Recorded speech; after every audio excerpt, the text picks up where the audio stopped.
اور ایک بات اگر نہ کروں تو موضوع مکمل نہیں ہوتا.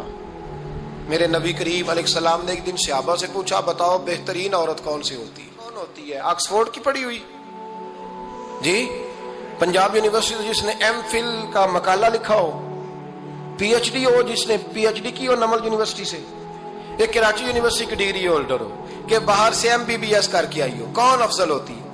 کہ یا جو اچھی گفتگو کرے، نماز پڑھے، عبادت کرے وہ افضل؟ کوئی تو ایسی وجہ ہوگی نا. صحابہ سے حضور نے سوال پوچھا تو صحابہ نے بھی مختلف جوابات دیے. کسی نے کہا حضور پنجگانہ نماز پڑھنے والی، اور میں بات تمہاری ٹھیک ہے پر تم میری مراد کو نہیں پہنچے.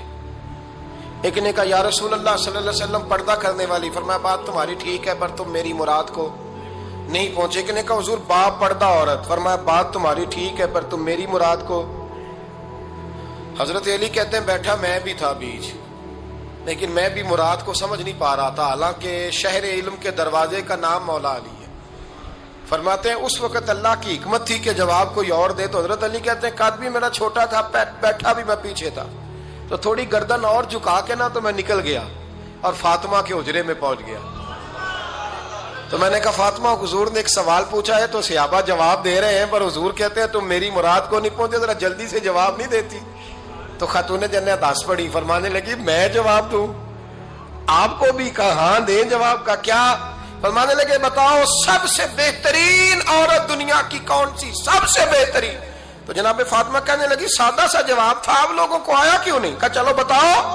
جناب فاطمہ فرمانے لگی دنیا کی سب سے بہترین بیوی وہ ہے جس کو نہ کبھی غیر محرم نے دیکھا ہو، اور اگلے لفظوں پہ غور کرنا، نہ کبھی غیر محرم نے اسے دیکھا ہو اور نہ اس بی بی نے کبھی کو غیر محرم دیکھا ہو. یہ کوئی پڑتا نہیں کہ بی بی کہتی ہے جناب میں تو چہرہ ڈھام کے نکلی تھی، باقی میں دکاندار سب سے بات چیت کر آئی، سب کے چہرے دیکھ آئی.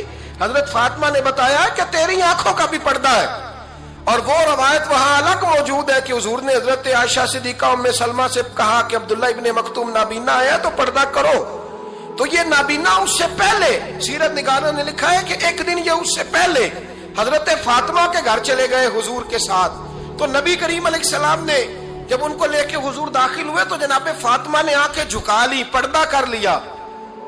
تو حضور نے فرمایا بیٹی وہ تو نابینا ہے. تو عرض کرنے لگی حضور مجھے تو نظر آ رہا ہے نا. یعنی حضور نے جو ازواج کو کہا وہ بات کی. جناب فاطمہ کا جو انداز ہے وہ نرالا ہے.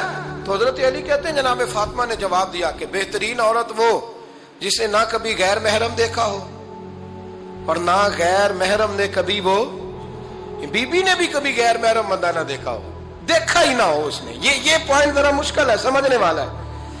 تو حضرت علی کہتے ہیں میں وہاں سے گردن جھکائی اور بیچ آ کے بیٹھ گیا، بات ابھی جاری تھی. حضور نے فرمایا آتا ہے کسی کو جواب؟ تو کہتے ہیں میں نے ہاتھ کھڑا کیا. میں نے کو حضور آتا ہے. تو حضور مسکرا پڑے، فرمایا چل بتا.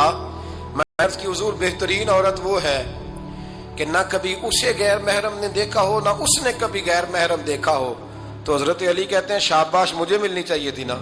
حضور مسکرا پڑے، کہنے لگے میں نے تو پہلے ہی کہا ہے فاطمہ تو بدعت منی، فاطمہ میرے جگر کا ٹکڑا ہے، میں نے تو بڑا پہلے کہہ دیا ہے. تو کہتے ہیں صحابہ میری طرف دیکھنے لگے کہ یہ تو تعریف فاطمہ کی ہونے لگ گئی ہے. تو میں نے کہا کیا کریں؟ اس محبوب کو بتایا ہے جس کے لیے اللہ نے کوئی پردہ رکھا ہی نہیں، سارے پردے کھول دیے.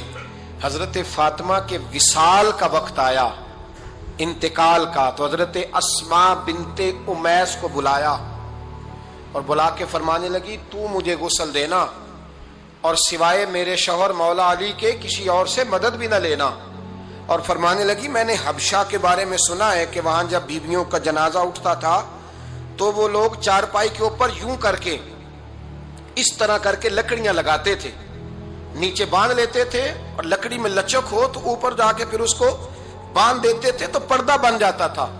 فرمایا میں نے علی کو بتا دیا ہے، تمہیں بھی بتا رہی ہوں، جنازہ میرا رات کو اٹھانا اور لکڑیاں لگا کے نا تو اوپر پردہ کر لینا، میرے وجود پر پڑی ہوئی چادر پر بھی کسی کی نظر نہیں پڑنی چاہیے. رات کو جنازہ اٹھانا اور رات کو مجھے دفن کر دینا.